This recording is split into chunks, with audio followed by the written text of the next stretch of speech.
शिवसेना उद्धव बाळासाहेब ठाकरे पक्षाचे खासदार अनिल देसाई यांनी सरकारवर निशाणा साधलाय। प्रत्येक ठिकाणी सरकारचं अपयश दिसतंय अशी टीका अनिल देसाई यांनी केली।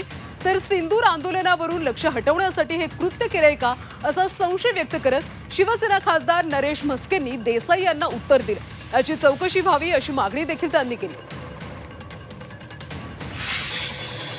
कोणीतरी रंग फेकण्याचा प्रकार केला, त्याचा प्रयत्न केला। या समाजकंटकी किंवा या अशा फेकडांच्या अवलादीला कुठली संस्कृती, कुठले संस्कार झालेले नक्कीच नसतील।